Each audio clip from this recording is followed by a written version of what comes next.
한 주간 주요 뉴스를 정리해드리는 위클리 이뉴스 지금 시작합니다. 첫 번째로 신재생에너지 발전 사업자 REC 시장서 피해 일파만파입니다.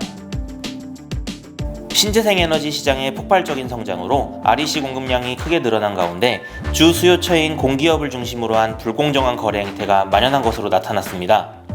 특히 공급 과잉으로 정부 정산 단가보다 현물 시장의 가격이 더욱 낮아지면서 이행 실적을 채우려는 일부 공기업들의 꼼수까지 더해지면서 민간 발전 사업자들의 피해가 커지고 있는 상황인데요.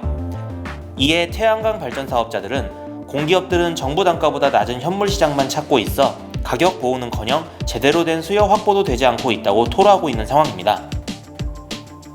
다음 뉴스입니다. 미국행 델타항공 기장 코로나 확진 구설입니다. 지난 24일 인천국제공항에서 미국 애틀란타 국제공항으로 향하는 델타항공 소속 비행기가 지연돼 승객들이 항리하는 과정에서 직원이 해당 항공기 기장에게 코로나19 의심 증상이 있어 병가를 냈다는 취지의 발언을 한 것으로 이뉴스투데이 취재 결과 확인됐습니다. 이용객들은 항공사 직원들의 방역관리가 제대로 이뤄지고 있는지 의심스럽다며 불만을 표출했는데요. 이에 델타항공은 해당 기장이 갑작스레 건강 문제가 있다는 보고를 받고 운항 시간을 조정한 것은 사실이지만 코로나19 확진 여부 등은 개인정보 보호를 이유로 알려줄 수 없다고 밝혔고 이후 식중독이었다고 알려왔습니다. 다음은 배달대행 업계, 독립영역 구축해 성장판 날개단다입니다. 메쉬코리아와 바로고와 같은 배달대행 업체를 향해 주요 유통가들의 구애가 이어지고 있다고 합니다. 소비 트렌드의 변화로 배달의 중요성이 높아지면서 배송 경쟁에 불이 붙은 것이라는 분석인데요. 이에 음식 배달 대행을 주요 먹거리로 삼던 부릉과 바로고, 생각대로 등 배달 대행 업계도 유관 사업으로 자연스럽게 몸집을 불리고 있다고 합니다. 다음 뉴스는 소득 줄었다더니 중개사 2.5만 명 늘 동안 부동산 거래 85만 건 증가입니다.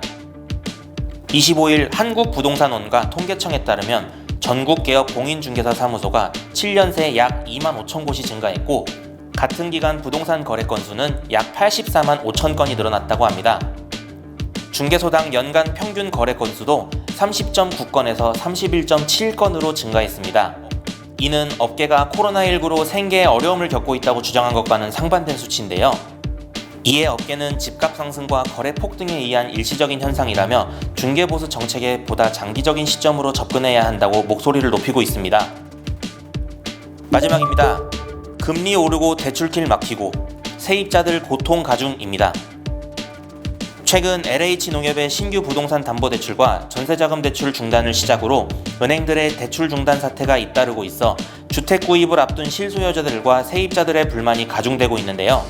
가계대출 증가율 목표치를 맞추라는 금융당국의 압박이 이번 대출 중단 사태의 원인으로 분석되고 있습니다. 이에 각종 온라인 커뮤니티에서는 투기 수요와 실수요를 구분하지 않은 무차별적 규제 조치라며 정부에 대한 비판이 이어졌는데요.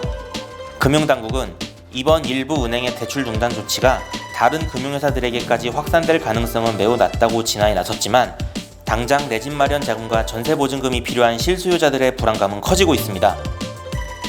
지금까지 위클리 이뉴스였습니다.